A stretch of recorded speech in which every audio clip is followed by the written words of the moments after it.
They mocked the black janitor in the university, until he solved a math problem even professors couldn't. The auditorium smelled faintly of polished wood and freshly printed paper, the kind of scent that clung to prestigious universities where everything gleamed of wealth and history. The lecture hall itself was designed like an amphitheater, rows of neatly aligned seats that curved upward, giving every student a clear view of the stage below. On this particular morning, the hall hummed with a mixture of chatter, laughter, and the low rumble of restless anticipation. The reason was simple. Today was the first round of selections for the upcoming International Debate Championship. For students here, it was not just another extracurricular.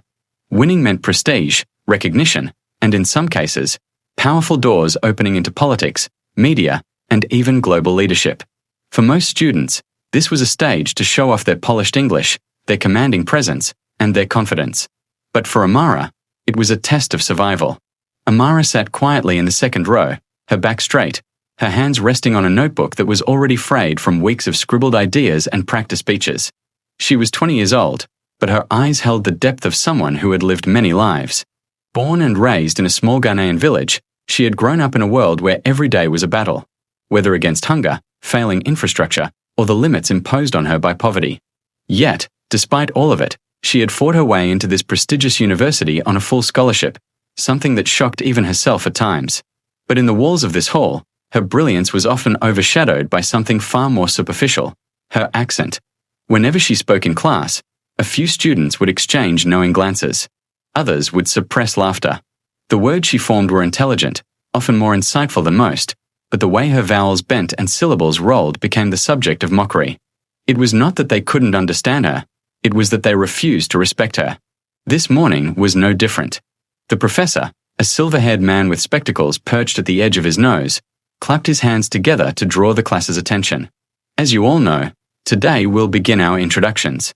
Each of you will stand, present your argument theme for the debate, and convince us in 2 minutes why your voice should represent this university on the global stage. One by one, students rose. Their voices filled the room with crisp British, smooth American, or the flowing elegance of European accents. They spoke of climate change, human rights, economics, and technology. Each one sounded rehearsed, confident, and proud. Applause followed each performance, even if the arguments were shallow. Then, the professor called her name. Amara Adu. The room grew still for a brief moment. Amara could feel her heart pounding, her palms slick against a notebook. She stood slowly, her small frame dwarfed by the grand stage. Her eyes swept across the sea of faces, some curious, some disinterested, and a few already smirking. She took a breath and began to speak. Her voice was steady, rich, and layered with an accent that carried traces of her homeland. The words she spoke were strong. She wanted to argue about the responsibility of wealthy nations to not just aid, but empower developing countries in global decision-making. She spoke of fairness, dignity, and a vision of the future where power was shared, not hoarded. But just as her words began to flow, a sharp laugh broke the air.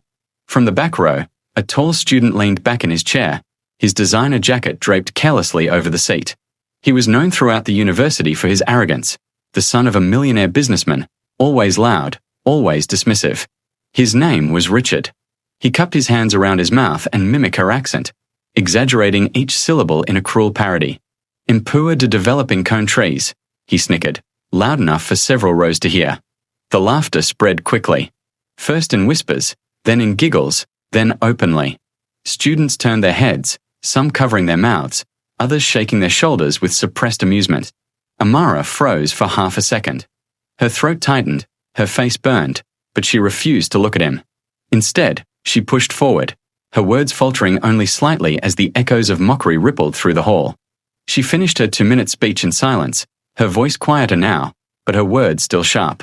When she sat back down, the applause was scattered, almost obligatory. Richard leaned forward on his desk, smirking, as if he had won. To him, her accent was not simply a difference. It was a weakness, a flaw, something that disqualified her from belonging on this stage. But what he didn't know was that in trying to humiliate her, he had only struck a match inside a soul already drenched in determination. That night, Amara sat in her dorm room, her notebook open but untouched. Tears welled in her eyes, but she refused to let them fall. She replayed the laughter in her head, the sound of mockery still sharp, still raw. Yet beneath the sting, something else stirred. It was anger, yes, but also resolve. If they laughed at her voice, she would give them something they could never laugh at. A speech so powerful, so undeniable, that it would silence every smirk and echo beyond the walls of this university.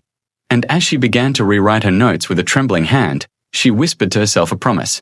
The next time she spoke, she would not just be heard, she would be remembered. The dormitory halls were quiet that night, the kind of silence that carried the weight of exhausted students buried under textbooks and deadlines. But in a small, dimly lit room at the corner of the second floor, Amara sat at her desk, hunched over a notebook filled with crossed-out paragraphs and scattered ideas. The glow from her desk lamp illuminated her face, and in the harsh yellow light, her eyes looked both tired and fierce. She had promised herself earlier that evening that she would not let the laughter define her. Yet, every time she picked up a pen, her mind replayed the sneers, the mockery, the sound of Richard mimicking her accent as if her very existence was something to be ridiculed. It stung in ways she could not fully describe. Because for Amara, her accent was not just a way of speaking. It was the echo of her home, her mother's lullabies, her father's teachings under the stars, the rhythm of her childhood streets.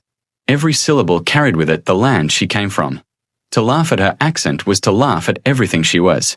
But instead of breaking her, the pain hardened into determination. Amara began to write furiously, her pen scratching against paper as she outlined arguments, statistics, and powerful metaphors. She read late into the night, devouring speeches from Martin Luther King Jr., Nelson Mandela, and Chimamanda Ngozi Adichie. She didn't just want her speech to sound intellectual.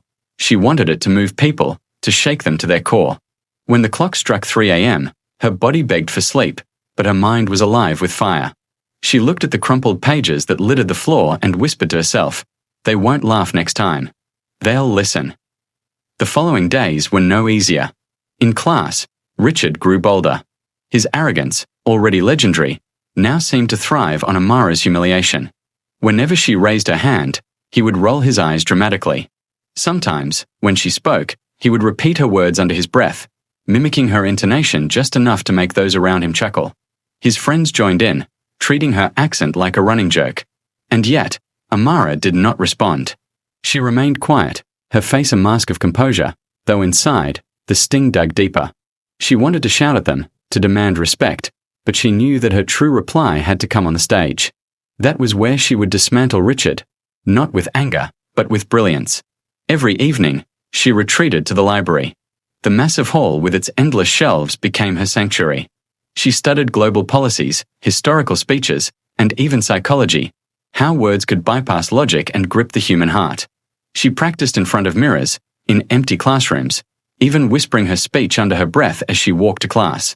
At times, her own doubts crept in. She questioned whether she was fooling herself, whether her voice could really carry the weight she wanted it to. But then she would close her eyes and remember her mother's face, the quiet pride when Amara had received her acceptance letter to this university. She remembered the children back in her village who looked up to her as proof that dreams could travel far. Her voice was not just hers anymore. It carried them too. Meanwhile, Richard's confidence soared. He strutted through campus like the competition was already won. With his polished accent, his expensive suits, and his father's name opening doors wherever he went, Richard was used to victory being handed to him. To him, the upcoming debate was not about proving himself. It was about showcasing what he believed was his natural superiority. He often boasted to his friends that the judges would never take someone like Amara seriously. "She'll stumble over her words," he'd sneer, "and they'll realize she doesn't belong on an international stage. This isn't a village contest. This is the big leagues." Every cruel word of his seemed designed to crush her spirit, but Amara absorbed them like fuel. She noticed how much he underestimated her, how blind he was to the work she was putting in. And deep inside, she knew that arrogance had a cost. Because while he laughed and bragged, she was sharpening herself like a blade. One late evening, as Amara stood alone in the lecture hall practicing her speech aloud, the empty chairs echoing her words back to her, something extraordinary happened. For the first time, she stopped focusing on her accent. She stopped trying to smooth it out, to bend it into something that matched the polished tones around her. Instead, she let it flow naturally. She spoke as herself, unfiltered, unashamed, authentic. And as her voice filled the hall, bouncing off the walls, it carried a kind of raw power she had never noticed before. Her accent did not weaken her words. It gave them rhythm, texture, weight. It made her sound unforgettable. She paused, her chest heaving, and realized that what Richard had mocked her for might be her greatest strength. From that night onward, she no longer practiced to erase her accent. She practiced to command with it. The day of the preliminary debates drew closer, and the tension on campus thickened. Flyers announced the competition, professors discussed it in hallways, and students whispered predictions about who would win. Many assumed Richard would dominate. His reputation, his connections, and his smooth delivery made him the obvious favorite. But Amara was no longer the nervous girl they thought they knew. Behind her quiet demeanor, she had forged something unbreakable. She knew the road ahead would not be easy. She knew Richard would try again to humiliate her. And she knew many in the audience might still laugh the moment she opened her mouth. But what they didn't know was that Amara was no longer afraid of their laughter. She was ready for it. And she was ready to silence it. The morning of the preliminary debates arrived with an almost electric tension that crackled through the campus air. The university's grand auditorium, usually reserved for ceremonies and concerts, had been transformed into a stage of intellect and pride. Banners announcing the Global Youth Debate Challenge draped across the high arches, their colors gleaming in the sunlight filtering through tall windows. Rows of seats filled quickly with students, professors, and visitors. There was a kind of restless anticipation buzzing in the air as though everyone knew they were about to witness a battle that would be remembered. And at the heart of that expectation were two names whispered over and over again: Richard Caldwell and Amara Okoro. Richard entered first. He walked with a swagger that drew immediate attention, dressed in an immaculate navy suit, his tie knotted perfectly, his smile polished for the cameras already being set up at the back of the hall. His friends greeted him loudly, clapping him on the back as if victory had already been declared. He waved to the crowd, soaking in the applause like it was his birthright. Then, quietly, almost unnoticed, Amara walked in. She carried no entourage, no designer suit, no flashy confidence. She wore a simple blouse and skirt, her hair pulled back neatly, her face calm but determined. She looked more like a student prepared for an exam than a competitor about to face down one of the campus's most celebrated figures. But those who looked closely saw something else in her eyes, a stillness, a kind of fire that did not need to announce itself. The judges, 3 professors with reputations for fairness, called the room to order. The first round was about global inequality and economic reform. The topic was daunting, requiring not just knowledge but clarity, persuasion, and presence. Richard began. His voice was smooth, trained, the kind of tone that had always commanded attention. He spoke with the rhythm of someone who had practiced endlessly, weaving in statistics and confident gestures. The audience nodded approvingly. He was, after all, everything they expected.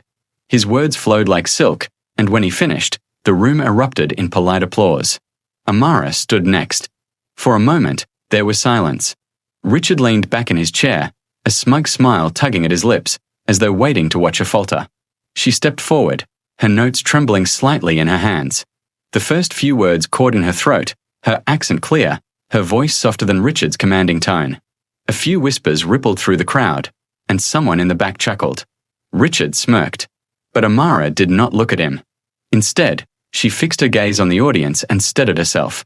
Her heart raced, but she remembered the empty lecture hall, the echo of her own voice filling the space.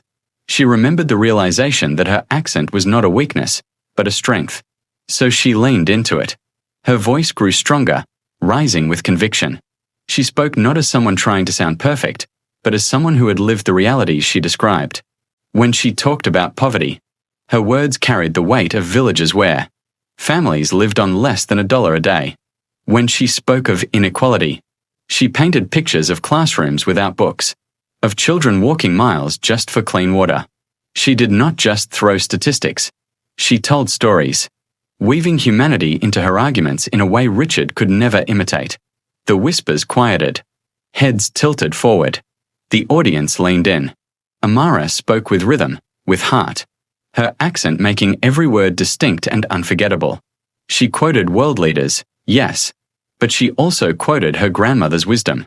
Simple truths that landed harder than any textbook definition. Her speech was not just intellectual. It was alive. When she finished, there was silence, not the mocking silence of doubt, but the heavy silence of an audience stunned into stillness. Then, slowly at first and then with building force, the applause began. It rolled through the hall like thunder, surprising even the judges, who exchanged impressed glances. Richard's smirk faltered. For the first time, his confidence wavered. The next rounds continued, each with different topics: climate change, international relations, ethics in technology. Richard remained polished, always quick with facts and rhetoric. But something was missing now. His speeches, while technically flawless, began to feel rehearsed, hollow, disconnected from real human experience. Amara, on the other hand, grew stronger with each round. Her nervousness melted away, replaced by a steady power that seemed to grow with the crowd's energy. Every time she spoke, people listened. She didn't just win arguments, she made people feel them. By the end of the preliminary debates, the results were clear. The judges praised both competitors but highlighted Amara's ability to connect on a deeper level. She advanced to the finals alongside Richard. The auditorium buzzed with shock and excitement. Students whispered about how Richard had finally met his match. Professors murmured that Amara had something rare, something that could not be taught. And amidst it all, Richard sat stiffly in his chair, his jaw tight, his eyes burning with a mixture of disbelief and anger. For the first time in his life, he realized he was not guaranteed victory. And for the first time, Amara realized she could actually win. The night before the finals, the campus seemed to hold its breath. Posters of the debate finalists were pinned on walls. Students whispered predictions in the corridors. And social media buzzed with speculation. Richard Caldwell's supporters dismissed the preliminaries as a fluke. They claimed he had gone easy on Amara, or that the judges had been swayed by her emotional stories. To them, the finals would be his moment to crush her completely and reclaim his place at the top. But Amara was not intimidated. Alone in her dorm room, she reviewed her notes one last time. Though she knew she would rely more on her heart than the pages in front of her, she thought about her family back home, about the sacrifices her parents had made to send her to this school. She remembered the humiliation she had endured when Richard mocked her accent in front of the class. She could still feel the sting of the laughter that had filled the room that day. Tonight, she promised herself, things would be different. The auditorium was packed on the day of the finals. Professors, alumni, visiting scholars, and even journalists filled the seats. The Global Youth Debate Challenge was no longer just a campus event. It had become a spectacle, a stage where reputations could be made or destroyed. Cameras were set up to stream the debate live across multiple platforms. Thousands of viewers, from across the globe, were watching. Richard entered with the same arrogance he always carried. But this time it looked forced. His smile seemed tighter, his laugh a little too sharp. Still, he commanded attention, waving to the crowd as if he already held the trophy in his hand. Amara entered quietly, but the reaction was different this time. People clapped warmly, some even stood. She wasn't an underdog anymore. She was a contender. Her presence carried weight now, her name whispered with respect. The topic for the final debate was announced: the role of language and culture in global leadership. It was almost poetic, as though fate itself had chosen the theme. Richard seized the opportunity. He launched into his speech with vigor, framing language as a tool of power. He argued that English was the universal key, that clarity and uniformity were essential in global leadership. His words dripped with subtle condescension, implying that those who struggled with English, with accents, with fluency, were less equipped to lead on the world stage. Every sentence seemed designed not just to win the debate, but to humiliate Amara. He gestured dramatically, pacing the stage, his eyes occasionally flicking toward her with thinly veiled mockery. The crowd laughed at some of his quips, though others shifted uncomfortably in their seats. When he finished, he bowed slightly, confident he had sealed her fate. All eyes turned to Amara. She walked to the podium with a calmness that belied the storm in her chest. For a moment, she stood silently, letting the weight of Richard's words hang in the air. She looked at the audience, at the judges, the students, the cameras broadcasting to the world, and then she began. Her voice was steady, her accent rich and undeniable. She didn't try to hide it. She let it flow with pride. She started by acknowledging Richard's argument, then turned it inside out. She spoke of history, of how empires had used language as a weapon of dominance, erasing cultures and silencing voices. She told the story of her ancestors, who had been told their languages were inferior, yet carried wisdom and poetry that English could never capture. She reminded the audience that global leadership was not about speaking the most polished English, but about understanding humanity in all its diversity. Her words rose and fell like music, each sentence cutting deeper than the last. She quoted leaders who had spoken in their mother tongues and still moved nations. She painted pictures of children in villages across Africa, Asia, and Latin America, who dreamed of changing the world but were told their accents would hold them back. Then she turned her gaze directly on Richard. She reminded the hall that leadership was not about mocking differences, but about embracing them. She said that every accent carried a story, and every language carried a worldview. And then, with her voice ringing clear, she declared, "If we believe leadership belongs only to those who sound the same, then we are not building a global future, we are shrinking it." The words struck like lightning. The hall went silent. Cameras zoomed in on her face, capturing the fire in her eyes. Amara didn't stop there. She ended her speech with a challenge, not to Richard, but to everyone listening. She asked them to imagine a world where every voice mattered, where leaders were measured not by the smoothness of their accents, but by the depth of their vision. When she finished, the silence stretched long. Then, like a dam breaking, the auditorium erupted into applause. People rose to their feet, clapping, cheering, some even wiping away tears. It was more than approval. It was a recognition of truth. Richard sat frozen, his smirk gone, his face pale. His polished words suddenly seemed shallow, insignificant compared to the force of Amara's authenticity. For the first time in his life, he realized charm and privilege were not enough. The judges exchanged glances, their decision already clear. The judges didn't deliberate for long. The audience could feel it. The outcome was already written in the faces of those on stage. One of the senior judges, a woman known internationally for her work in human rights, stood to deliver the decision. Her words were careful, professional, but her tone betrayed a rare kind of excitement. She announced that the winner of the Global Youth Debate Challenge was Amara Okoye. The auditorium exploded into cheers, louder than anything the competition had ever witnessed. People were on their feet, clapping, chanting her name. Amara's eyes widened, her hands trembling as she absorbed the weight of it all. For a moment, she stood frozen. The same girl, who had once been mocked for her accent, was now holding the highest honor her university could offer, an honor broadcast across the world. Richard sat motionless in his chair. His supporters tried to clap politely, but the noise of celebration drowned them out. The same cameras that once sought to capture his confidence now zoomed in on his stunned face. The world could see the collapse of his arrogance in real time. Amara walked to the stage to accept her award. The golden plaque felt heavy in her hands, but it wasn't the medal she carried. It was the weight of history, of all the voices like hers that had been silenced or ridiculed.